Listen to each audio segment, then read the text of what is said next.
Welcome to The Point. I'm Marcia Kramer.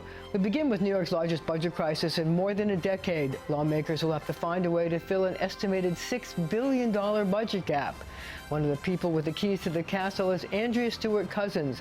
She's the first woman to lead the state Senate. She now faces one of New York's toughest financial challenges since the Great Depression. Let's get the point of view from State Senate Majority Leader Andrea Stewart-Cousins. Andrea, thank you so much for joining us this morning. It's really great to be here. Thank you. So let's start. Happy New Year. And you too. Let's start with that budget gap, talking about Happy New Year. Yeah. Is there any way to close it without raising taxes? Well, as you know, we will be back in session next week, and we have already begun to talk about what options are available clearly. And I've always said, raising taxes, it's not my first priority. It's not our conference's first priority. We want to take a look at what the issues are and examine all of the possibilities, because clearly, $6 billion is a lot of money to find.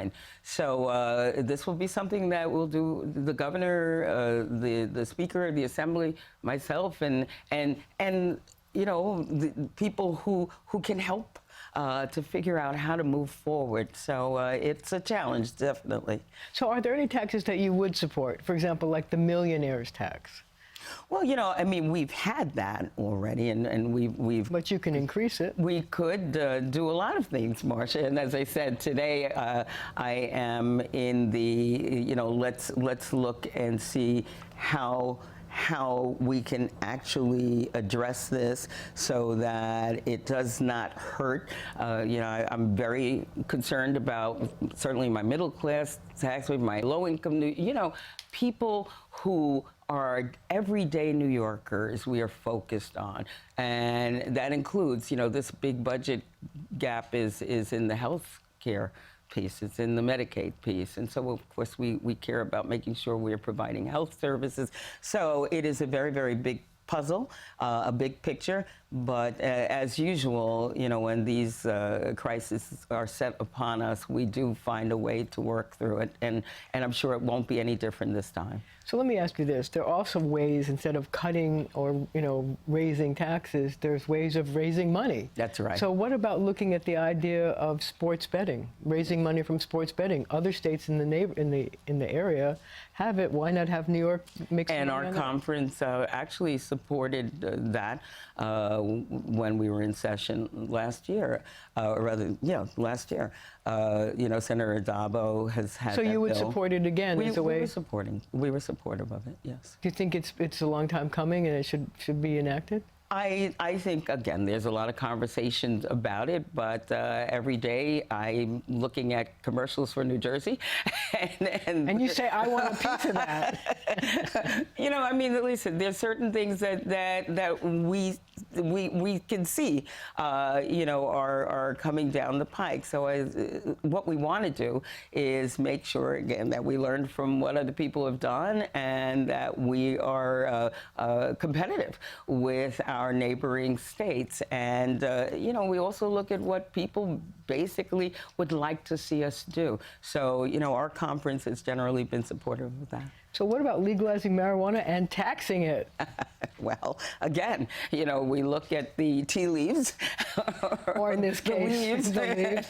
And I think it's clear that, New York will be one of those states that will legalize marijuana. But again, we're looking at how to do it. There's so many components of it. We're very, very interested in where the revenue goes. We're very, very interested in what we know has been a disparate negative impact on communities of color in particular because of the uneven enforcement of these laws. We want to see, how we can put resources into these communities that have been most negatively impacted, as well as the economy of this new industry. How do people again, who've been disadvantaged, get an opportunity to also reap benefits. And then there's the education piece. We want to make sure that we are giving people the right information, especially our young people, about any sort of drug use. And there's a lot of things, and obviously we want to make sure that we are getting taxes, but we're not taxing it so much that the black market becomes, the more desirable one. We want to make sure that the product is regulated in terms of so there's a lot. See, the reason I asked the question is because in New Jersey, there's going to be a referendum in November where they can decide whether to have legalized marijuana for people over 21. But it has two tax pieces. One is that they can charge the New Jersey sales tax, which is, I think, 6 and some percent. Right. And then localities can tack on their own tax, so it can be a money-raising arm for a lot of places, a lot of local governments that are hurting as well. And I wondered if you would consider that like a two-piece taxing mechanism so that it could bring money into areas, localities that are also looking for more money. Well, I mean, I think that we obviously want to make sure that, again, that there are, if we're going to do this, that the benefits, would outweigh any of the negatives, and certainly revenue would matter. I mean, we're still having the conversation, though, of who's opting out. And which counties want to opt out, and so on. And some counties do want to opt out, but some counties want to opt in and tax it. Exactly. They say, yeah, let me have a piece of that pie. I know. So again, it's in New York. It's a complex situation, and a diverse but we are working on, Senator Kruger on our side of the world, Assemblywoman People Stokes. I mean, people are working hard, and we're listening to, again, what's happened in other states. We're listening to our communities and trying to, when we do it, get it right. In all the ways that we possibly can, and that's why we haven't rushed, because we do want to get it right.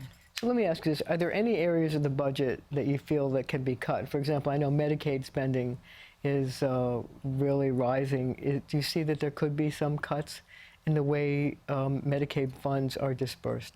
Well, many years ago, I guess, the governor had put together a Medicaid redesign team, and the whole idea was to look at the growth of Medicaid and how to help contain it. And, even on a state level, as that was happening, we held harmless in terms of growth of Medicaid to counties and localities, so that counties would not, as Medicaid grew, they would not have to contribute more into the pot. But I mean, I think we have to take a look at so Medicaid how it's could be on the table. Well, I'm pleased. I would not want to leave anybody with the idea that I think we should be, taking away resources and so on and so forth. But I think we could re-examine the redesign. Bring the stakeholders to the table. Let's take a look at what's happened since that first redesign. Since we've looked for efficiencies. And take a look at how we could do it better. One of the things that I'm quite proud of that our Senate majority, just an incredible, I'm so proud of all of my members and the work that we've done. But, we spend a lot of time listening to our constituents. We have had, since we have taken the leadership, so it's been a year now, 77 public hearings on almost everything, because we are that interested. So I'm always ready to look at things, re-examine how they're done, and find efficiencies that can benefit New Yorkers. So switching topics, hate crimes, especially anti-Semitic hate crimes, have horrified people. I know that you were in Muncie this week, meeting with people. I wonder if you think the state should name a special prosecutor to investigate and prosecute hate crimes around the state, so there's we speak with one voice in prosecuting these cases. Again, I have never been opposed to special prosecutors in some cases. I would be willing to look at that possibility. Just the proliferation of hate crimes, certainly these anti-Semitic crimes is I think, appalling. to every single one of us who I believe thought that we had come so far past, this type of hatred that whatever we as a state, as a country, should be doing to say, there's no place for hate. We ought to be doing it, and to get people to understand this is unacceptable, and to have a focus on them, whether it's a special prosecutor or the way that we categorize these crimes. I mean, I know that the governor is talking about, legislation to make hate crimes, things like this, domestic terrorism. Do you support that? I'm perfectly fine with that. That means you get mandatory life without parole if you're convicted of that. Well, I think that we decide, again. I mean, that's what's in his proposal. We will decide. I guess.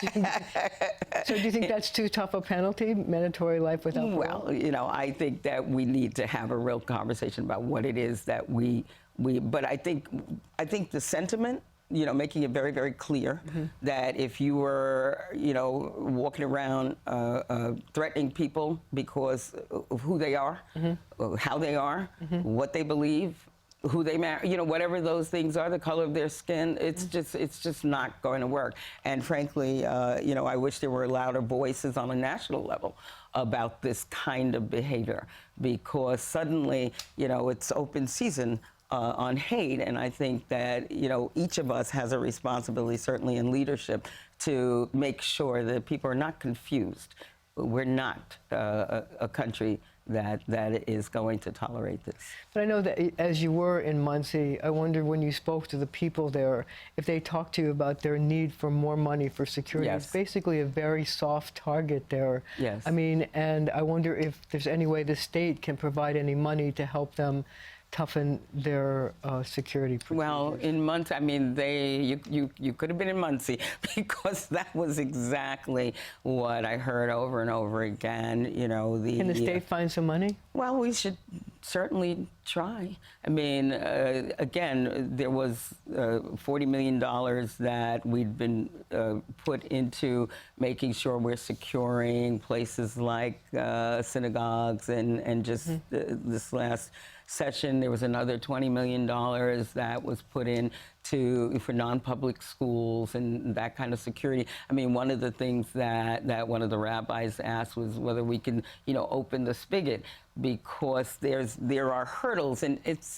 the case with bureaucracies so often. So can you open the spigot? Well, that's what I promised them I would try to do. Again, I know that, we are all interested in making sure that communities under siege are secured in any way. And if we have money that is designed to do just that, then we need to find a way to open the spigot faster. So, one of the things that's sort of tangentially tied to the hate crimes that have been happening is criminal justice reform, because people have been appalled to see those arrested for hate crimes getting out the next day or the same day and committing hate crimes again. So I wonder if you think that criminal justice reform bill should be amended to include some kind of a public safety carve-out, so that judges would have discretion if they deem somebody to be of danger to a community to set bail. Well, again, this is day 3 of our criminal justice reforms, and I think that we need to, make sure that people understand that. And I also have said and continue to say that what we were trying to do, what we continue to try to do, and I think what we all should be doing, is fixing a justice system that has been broken.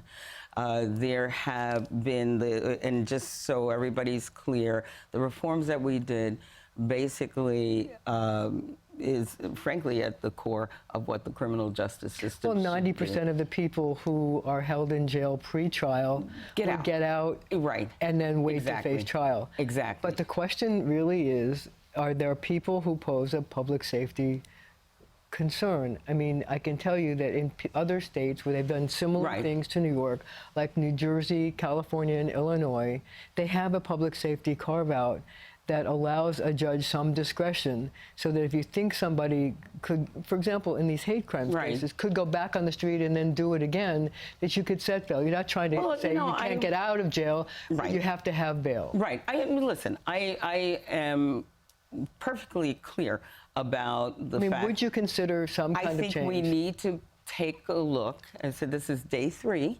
And we are more than happy. We're not this one-and-done conference. We've never been that way. That's why we have the hearings that we have, because we want to take a look at reforming the system, but making sure, again, that we do it right. And we are as concerned about these hate crimes as everyone. What I don't want to do, you're looking at the possibility of making changes. I will look, absolutely. We will look, and we will make appropriate changes as necessary. But again, this is day 3, and I just want to make sure that people understand that 90% of the people, even before, whether it was misdemeanors or nonviolent felonies, were able to get out, and they were able to get out many times in bail. What happened in our system was that the poorest among us, and I always bring up the Khalif Browders of the world, somebody who was accused of taking a backpack and wound up, because he didn't have a few $100s to get out on bail, in the justice system, which was, kept him for 3 years, eventually, resulting in him committing suicide.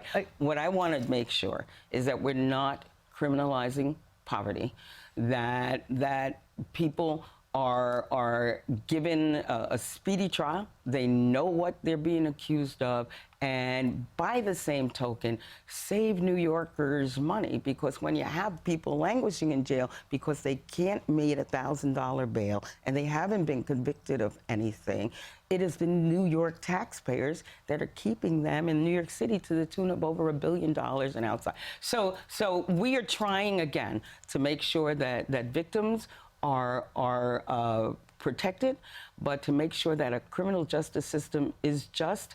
And to that end, we will work with advocates, law enforcement, DAs, and everybody else to make sure we get it right, and consider, options that we could, in order to make it better. I just wondered how you felt when you saw the headlines and you saw the pictures of people arrested for hate crimes that were, we were having an avalanche of hate crimes, getting out, going back on the street the very same day and doing it again. Was there a part of you that said, we need to do something? Absolutely.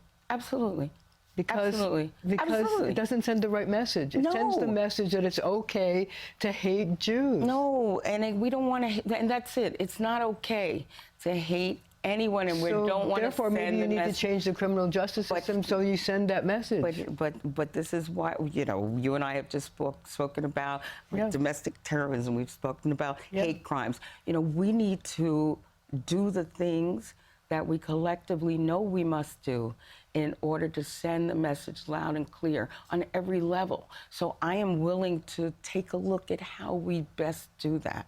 And I want you and everybody else to know that, we are trying to get this right.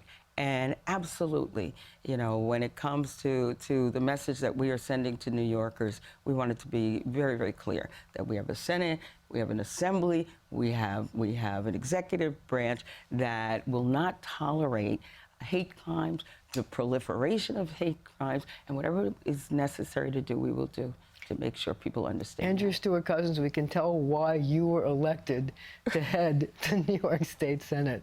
Coming up, we'll talk all things budget, plus the controversial new criminal justice reforms that critics say are putting criminals back on the street.